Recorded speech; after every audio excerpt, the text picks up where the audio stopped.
반갑습니다. 오늘은 삼재를 맞이해서 안성창 유정의 두 부자님, 보문거사님하고 바람의 부자님이 집안을 위해서, 집안에 돌아가신 어르신을 위해서 오늘 시식을 올립니다. 또 태아가 또 순응한 씨 아기가 하나 또 있습니다.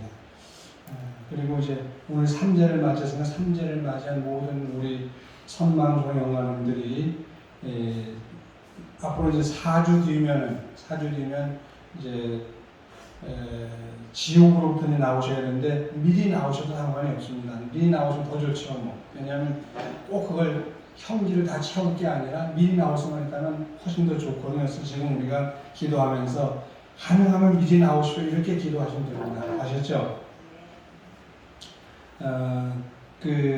요 근래 제가 들어서 이제 계속 쓰고 있는 글이 화엄 세계입니다. 원래 화엄경이라고 해야 되지만 경은 제가 쓰는 게 아니고 경은 누가 썼죠? 누가 했죠? 부처님께서 하신 말씀은 경인데 그 경을 우리가 앞에다 두기는 두지만은 그걸 해석하는 입장에서는 그냥 제가 경자 차마 제 글에다 넣기 좀 그래서 화엄 세계라고 이렇게 이제 이름 저 글을 쓰고 있는데 보통 이제 이 기독교라든가 또는 가톨릭 같은 데에서 뭐냐면 삼위일체라는 말을 씁니다. 삼위일체, 성부와 성자와 성령 이 셋은 사실 하나예요.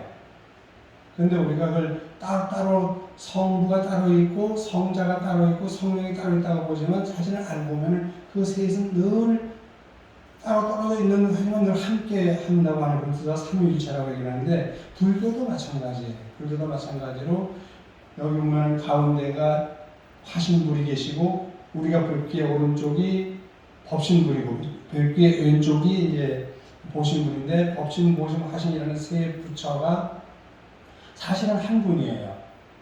우리가 여러분 이렇게 모니터라든가 텔레비전 화면에 보면은 여러 가지 아름다운 칼라들이 있잖아요. 막 이렇게 정말 다큐멘터리 같은 건 어떻게 저렇게 아름다운 색을 그대로 표현하냐 하는데 그거나 또는 이렇게 프린터를 할 때 칼라 프린터로다가 할 때 내가 생각했던 모든 것들이 그대로 칼라로 그대로 나와요. 근데 거기에 들어가 있는 색깔들이 몇 가지예요? 보통 세 가지잖아요. 그걸 빛의 삼원색이고 그리고 뭐의 삼원색이죠? 색의 삼원색이라고 그래요. 빛의 삼원색과 색의 삼원색을 갖다가 근데 그 빛의 삼원색이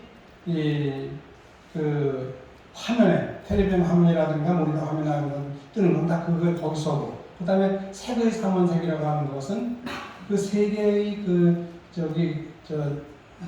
넣는데 토너인가? 그걸 넣는데 그 토너 세 가지 톤을 가지고서 수천 가지의 색깔을 다 내는 거예요. 그와 마찬가지로 법신, 보신, 화신이라는 이 세 분의 부처가 서로 조화를 이룰 때 모든 중생, 이 지구상에 있는 모든 중생뿐만 아니라 저 우주에 있는 모든 다른 생명체까지도 있다면 다 유무해주고 보살펴줄 수 있는 그 부처가 바로 삼존불이죠. 그래서 이 화엄의 세계에서는 삼존불을 아주 중요시 여깁니다. 오늘 쓴 글은 약간 읽고 그냥 끝내겠습니다.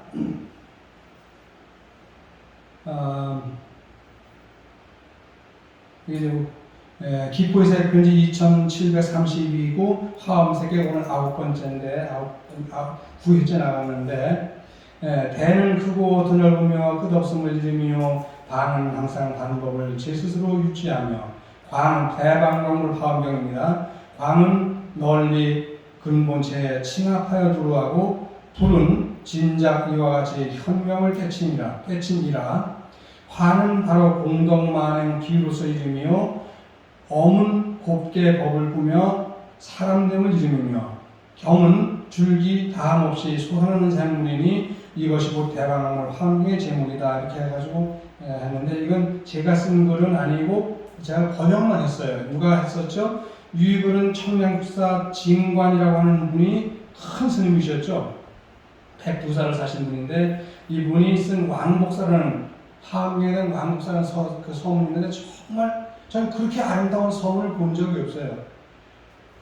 그러니까 의상요사의 법성계를 빼놓고라면 이만큼 아름다운 글이 없어요. 정말 뭐 법성계는 너무 좋아서 제가 읽어봐도 그렇게 좋은 글이 없는데 이 분의 그 왕복사라는 글도 너무 아름다워. 왕복이라는 게 왜 가을왕자 돌아올 복자였어요. 그러니까 모든 생명은 가는 듯하지만 언젠가 다시 돌아오고 돌아오는 듯하지만 또 살다가 생을 다하면 다시 다른 몸으로 받아나가는 거예요. 그래서 왕복이라고 되어 있죠. 그 중에서 대방문물 네 글자는 대충 짚어왔는데 이제 오늘부터 화자를 쓰는 거여서 이제 비로소 화음입니다. 화음의 화는 빛날 화자입니다. 이 빛날 화자는 찬란하다, 화려하다, 사치하다, 호화롭다, 번성하다처럼 다양한 형용사로 풀이합니다. 만약에 이게 형용사가 아니고 명사로 쓰일 때는 꽃, 광채, 때, 시간, 세월, 화산과 같이 또는 중국어로 새기기도 합니다. 중국에 화산이라는 산이 있어요. 그러니까 화려한 화자 써가지고. 그러나 여기서는 광채의 뜻입니다. 작은 빛이 아닌 화려한 빛입니다. 비로자 나무를 대일열이라고 풀이하듯이 햇빛보다 더 밝은 빛을 뿜습니다. 부처님이 뿜는 이 빛은 너무 아름답고 멋져서 어떤 것으로 표현이 되질 않아요. 빛은 직진성이라 사물에 부딪히면 반사되거나 통과하지 못합니다. 하나 화음은 무량광의 빛이라 어떤 장애물도 투과하는 빛입니다. 여러분 아무리 해가 밝아도 낮에는 이렇게 해가 비치니까 보이지만 반대쪽, 지구 반대쪽은 안 보여요. 깜깜합니다. 왜 그렇죠? 빛은 투과를 못해요. 어떤 물체는 투과를 못해요. 그렇기 때문에 그 사물의 반대쪽, 빛이 비치는 반대쪽은 깜깜하죠. 그런데 뭐는 아미타 부처님이 가지신 그 광명이라든가 저기 우리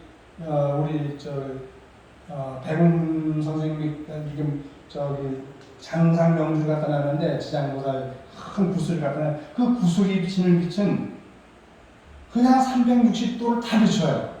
여기서 비춰도 지구 반대쪽을 아주 똑같이 밝게 비추는 게 왜냐면 저 빛은 투과를 합니다. 다른 빛은 투과가 안 되는데 이 빛은 투과가 되기 때문에 지구 반대쪽, 우리가 사는 이 지구 반대쪽도 그들의 땅 속을 투과해가지고 저쪽도 다 환하게 밝히는 거죠. 그래서 이 장상명주, 지장보살이 가지고 있는 장상명주도 그렇고 여유른보살이 가지고 있는 여유주도 그렇고 그리고 기도대나분이 가지고 계신 그 빛조차도 역시 대일열이니까 그 빛조차도 정말 엄청난 거죠.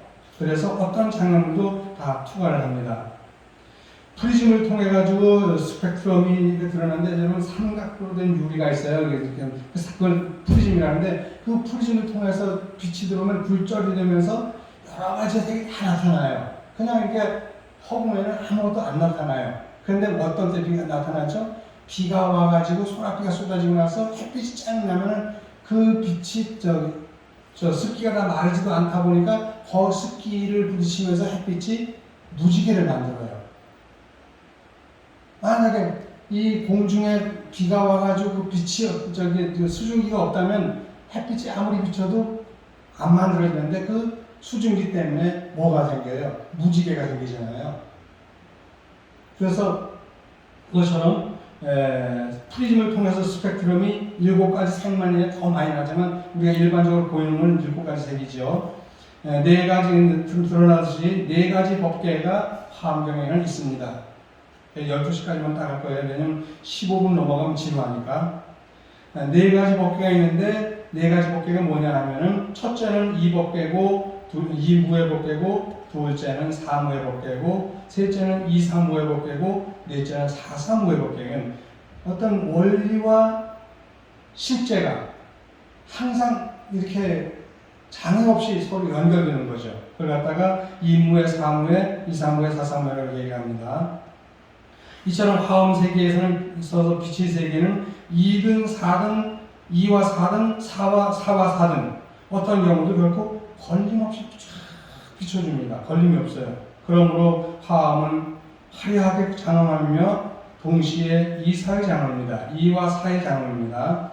화려할 화자는 풀초자와 함께 드리울 숫자가 만나면서 꽃화자의 옛 글자가 되고 화려할 화자를 쓰는 그 옛날에 그 꽃화자였어요. 근데 이제 요즘은 꽃화자를 따로 만들어 쓰죠.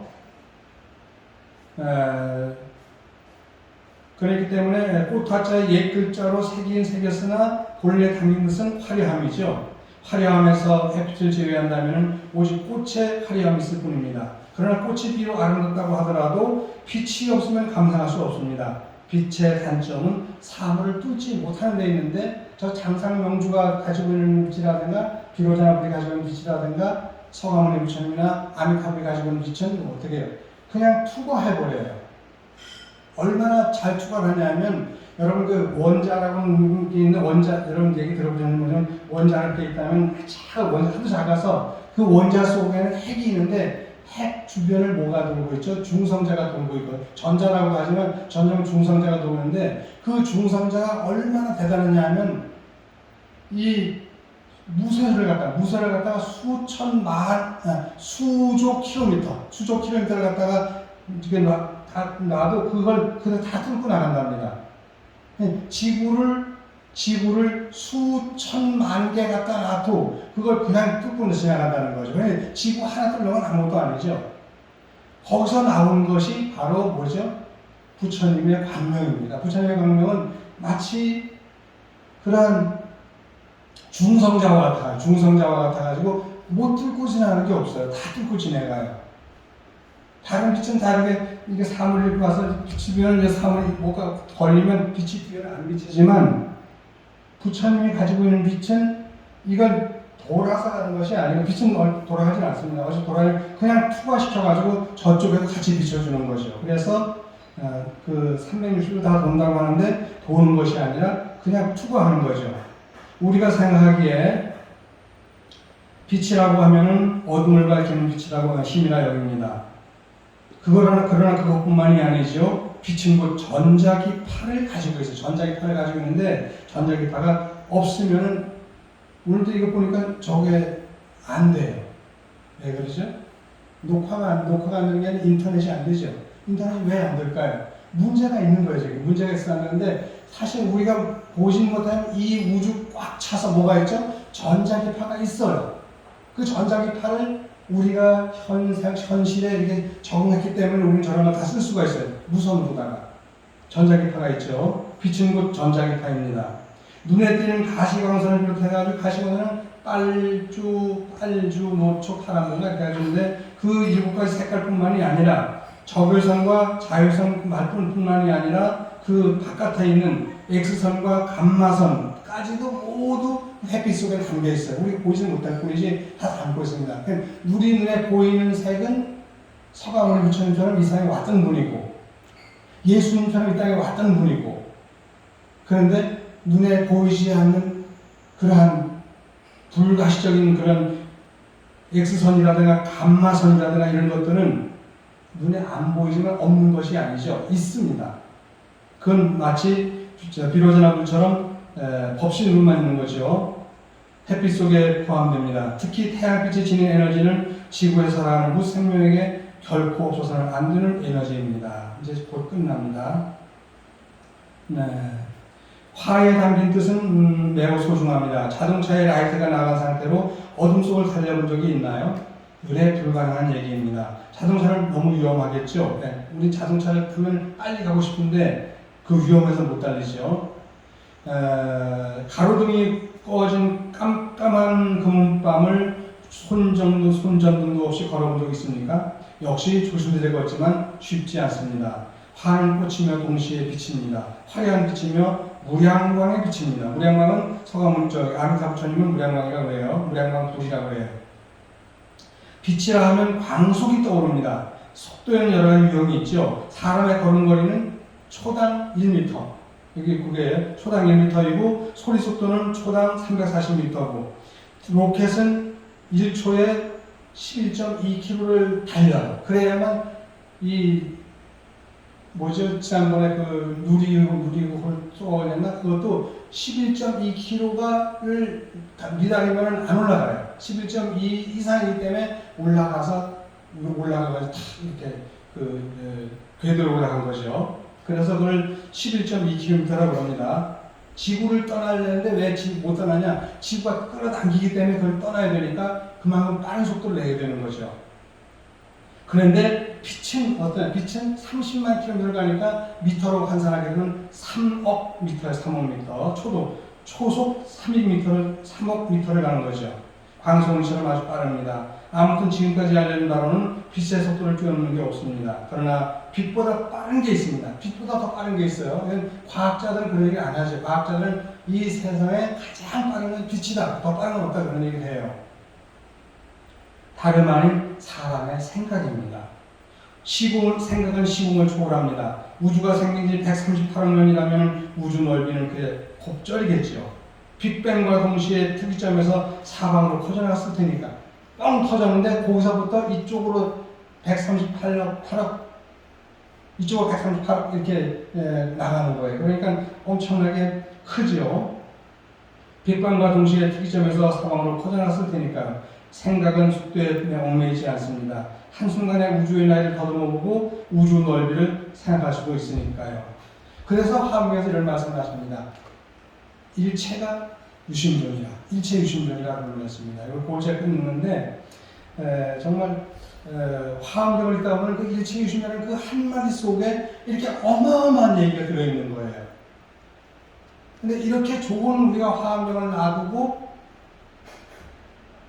화투는 해요. 또 화투는 좀 열심히 해요. 고스톱 치고 그러는데 정말 이렇게 같은 화자가 들어가는데 이 화엄경의 지치는 우리가 잘 보려고 안 해요. 정말 멋진 경전이 화엄경이죠. 오늘 얘기해서 사실은 어렵긴 하지만 제가 좀 요즘 쉽게 쓰려고 하는데 그렇게 워낙 어려운 경전이다 보니 쉽지는 않은데 그래도 요 근래 어떤 사람이 그러더라고요. 다른 건 다 여지껏 화엄경도 많이 읽어봤는데 요즘 스님이 쓰는 건 제가 이해가 가네요. 그런 말을 쓰더라고요. 왜냐면 이 경전 이야기만 쓰는 게 아니라 이런 가시광선이라든가 또 불가시광선이라든가 이런 것도 또 들어가 있고 또 어떤 빛의 삼원색이라든가 색의 삼원색 같은 것도 집어넣으니까 그냥 이해가 쉬운 거예요. 조금만 우리가 중고등학교만 다녀도 그냥 다 이해할 수 있는 그런 과학이니까 그랬더니 좀 좋아를 하더라고요. 네, 오늘은 여기까지 하는 건데 이 소중한 공덕을 안성창 유정의 두 불자님이 오늘 이렇게 시식을 하셨는데 선조부 수능무인 안자만 영가님과 엄부 수능무인 안상문 영가님 그리고 태하 수능무인 아기 영가와 그리고 문화후인 유호박 영가님께 이 공덕을 헌정을 하고요. 그리고 백중천도기도에 동참하신 모든 영가님들에게 이 공덕을 함께 다 나누겠습니다. 선물하십시오. 하루에서 시작하겠습니다.